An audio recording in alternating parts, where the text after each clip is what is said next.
you consider yourself to be an adventurer, someone who just tackles problems head on and forges a new path? Well, then you might be in the market for a used Chevy Trailblazer. That's right, right behind me today, I got the Chevy Trailblazer. Now, you might recognize that name from years past, but this is all new, different category of vehicle than the original Trailblazer. So I kind of consider this the first of this generation of Trailblazer, which came out in 2021. They came out with a bang because they offered an extremely low starting price, right around $20,000. It was a pretty awesome vehicle, potentially, for that price. If you're looking for a cheap used cars, these are actually on a lot of people's watch list to see how they're going to perform over the long haul, and that's what we are going to find out today.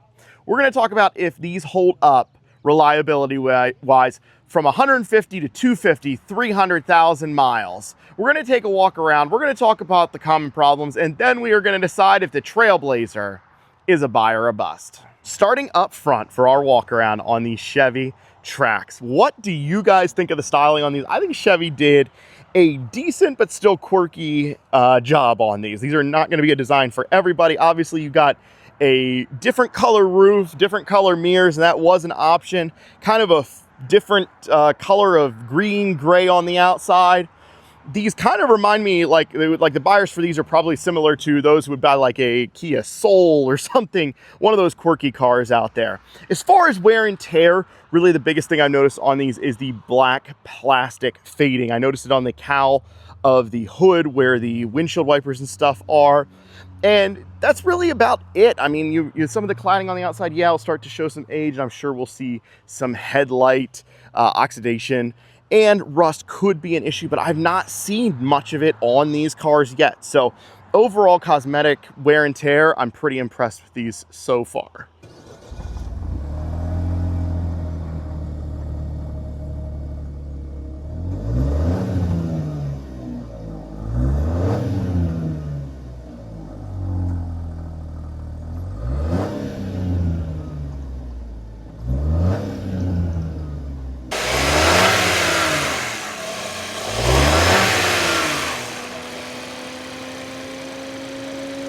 Under the hood of our Trailblazer here, I got the 1.3 liter 3-cylinder, tiny little engine. It is a turbo, and it makes 155 horsepower, 174 pound-feet of torque.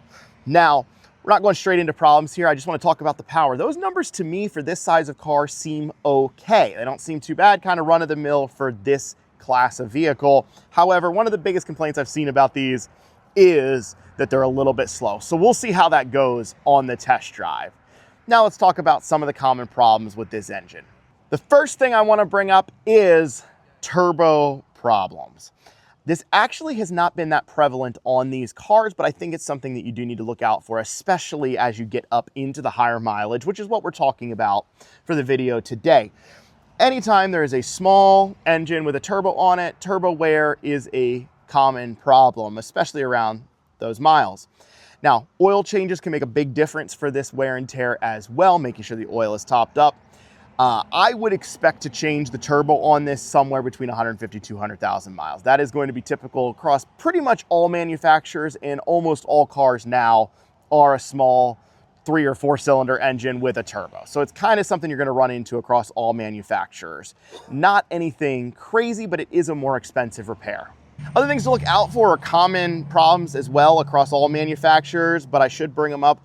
Oil consumption can happen. It's 0W20 oil, and that's a common problem across pretty much all cars, that you can have some oil consumption with thin oil. The other issue that can happen is this is a direct injection engine, and carbon buildup is pretty common. It means you kind of got to get inside the engine to clean up some of that carbon buildup as these age.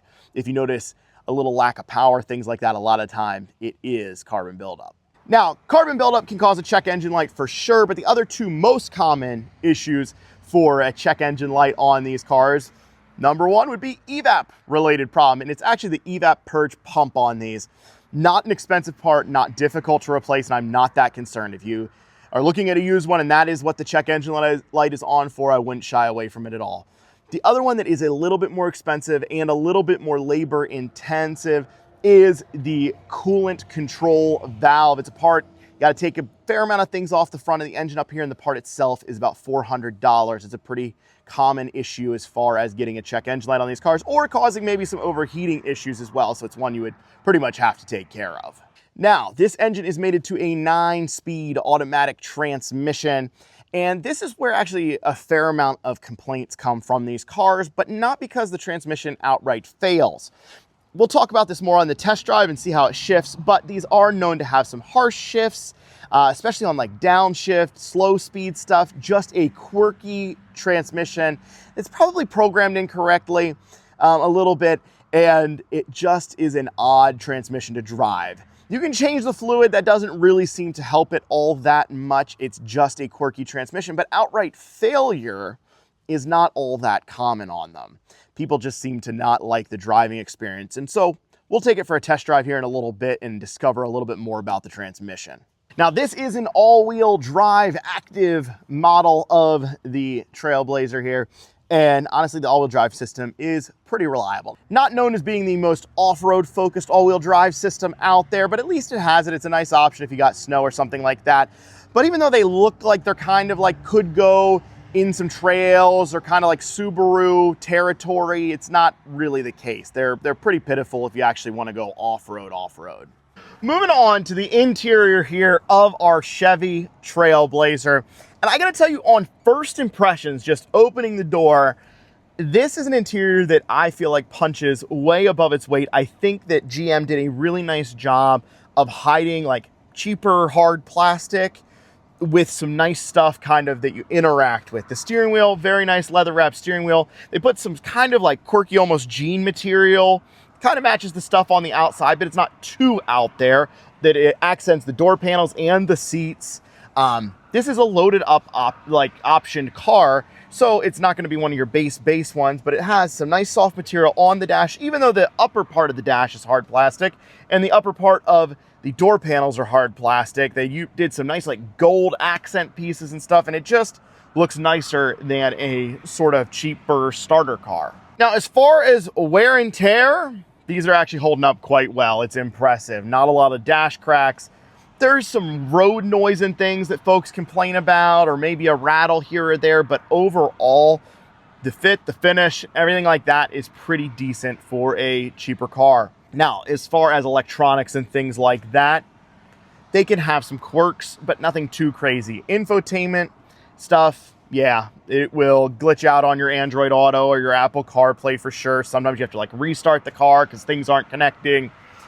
It's about the same as any other auto manufacturer. You will see some button wear and things like that as they age. So the chrome on the door handles will peel, things like that. But overall, I actually am quite impressed with this interior. It is comfortable. It feels a little bit larger than the car actually is. And I think you could take this on a nice long road trip and be in pretty much pure comfort for the ride. Moving on to our second row here in the Trailblazer, and I noticed a few things right off the bat. One is they absolutely did cheap out and removed all the nice features from the front door panel on the back one here. You can even see the shape of it, like they could have put it there, but they simply didn't. So this one is pretty much just hard plastic. That being said, legroom, incredible. Headroom, decent. I'm 5'9". This is where I would put this front seat. I'm actually very impressed with the space back here. Now on the not so good, the seat is extremely hard and kind of feels like you're sitting on a piece of plywood for the bottom and the back. It's just not super comfortable, not form-fitting, and pretty hard. As far as features, there actually is some nice stuff, and that is a household outlet with USB and USB-C down in the center console, so very nice. Lots of cars do not have map pockets in the back of the seats anymore. That's kind of gone away, but this still does, which is a nice touch. Overall, even though the seat is not as comfortable as I would like for the size of the car, I think it's a super functional rear seat area. And now we've made it to the trunk of the Trailblazer, and it's about exactly what you would expect. There's a lot of space down here. The seat does lean back, and it takes a fair amount of the upper area along with the roof slope, but the space is not bad, but it's not great either. The seats do fold flat if you need to take something larger along with you, which is a nice feature. Pulling out onto the road in our Chevy Trailblazer. I'm actually pretty excited about this review and test drive because I've never driven one of these, and we don't run into many cars that I haven't driven at some point. So this is my first impressions that you guys are seeing here today. And I am a Chevy guy. I like actually some of their small cars. I know a lot of people hate them, but I've overall had a pretty good experience. One of my favorite cars I ever owned was a Chevy Bolt. And so I've kind of have a soft spot for their smaller cars. And so I'm excited today. Now, let's get on it and see how much power this little 3-cylinder really puts down.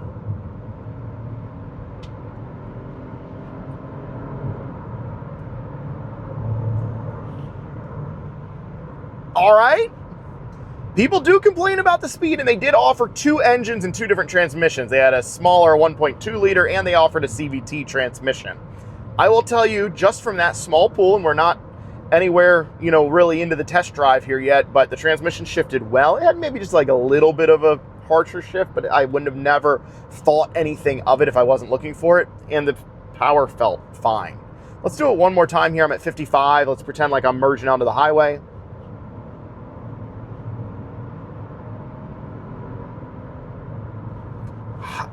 I'll tell you what, for this size of car, I have no complaints. It felt really, really decent.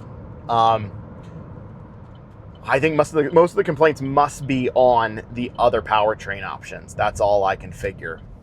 Now let's talk about fuel, because obviously if you're getting a smaller car like this, fuel economy is probably one of your biggest concerns. These are rated at 28 and 33. Not life-changing, but for an all-wheel drive SUV that has as much space in the second row as you get in this, I'm not going to hate on that too much, but I do think it should be a little bit better. Let's get on it one more time. Okay, so there I was going from a stop sign, and I will say off the get-go, until the turbo gets spooled up, I do feel it is a little slower there, but as far as like merging type stuff, it was fine. I got no issues there. Now, as far as things you need to look out for if you're buying a used one of these for suspension, steering, things like that. Hold on, we're going around some corners here.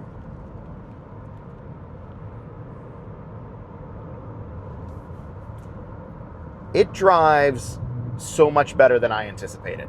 I was really expecting to have like a dog of a car here, and it is great. There is a little bit of air noise. I have just a little bit of that, like road noise, but not bad. Like, I'd never complain about it. I'm only thinking of it because it's what people have complained about on these cars.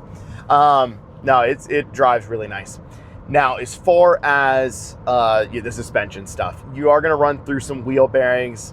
Chevy in the recent years just has some quirks where you end up with a check engine light, an ABS light, something like that. And I think these cars are going to have that. And some just general quality control stuff. No, nothing too crazy, but I think between 75 and 100,000 miles, you're going to have to put wheel bearings in it. Probably going to run through some CV axles at higher mileage, and then just all the suspension at 150 just going to need to be gone through. Nothing too crazy yet. Steering is tight on this one, and handles through the corners far better than I anticipated. My main thoughts right now are that, yes, it's a little slow. But I don't know what exactly people are comparing it to, because I'd have to see what the other cars in this segment do speed-wise, but I haven't really reviewed anything really in this segment. So, but I think most of the complaints come from the other powertrain options, and I am pleasantly surprised really with how this runs and drives so far. Brakes felt good there on deceleration. I usually don't go over brakes too often because everybody at high mileage is going to have different brakes than what the car came with, but they felt really solid there. I will say over the bumps, the ride's like a little bit stiff, but not terrible. That's probably my biggest complaint. A little slow, but not as slow as I thought it was going to be, and maybe just a little bit of a stiff ride. Otherwise, I'm very impressed. Back from the test drive, and now it's time to decide if the Trailblazer is a buy or a bust. These aren't a huge car. They're not going to be a car for everybody. However, the value on them, I think, is actually pretty decent. The market on these cars with 150,000 miles on a 2021 is somewhere around $10,000. And I do think you get a pretty modern new feeling vehicle that still offers some space and stuff for not a lot of money. So I think for value wise, it's a pretty cool option. Now, do I have some concerns about these? Absolutely. I think that these small turbocharged engines at least have the potential to have more problems than some other cars out there on the market. I think around 150, 200,000 miles, you might have a turbo go bad. But I actually went into this test really not having a lot of hope for this car, but after researching and reading through forums, it seems like most people are actually pretty happy with these, and there's just not a lot of catastrophic failure. It seems to me that if you bought one with 150,000 miles, you actually would get 250 or 300,000 miles out of it without major mechanical issues, as long as the vehicle's been maintained. I do think it has to be a vehicle that has been maintained, oil changes, coolant kept up with, and some of those problems that we addressed taken care of. So that's why today we are going to call the Trailblazer a buy. This was a surprising one for me. I expected a small little car like this to be a bust, as most small little cars like this on the market are kind of a bust most of the time. But these were a nice surprise. If you have one, I want to hear about your experience with them. If there's something I missed as far as common problems, if you've had a good experience, bad experience, I want to hear all about it in the comments down below. I appreciate you guys following along. Thanks for watching, and I'll see you in the next one.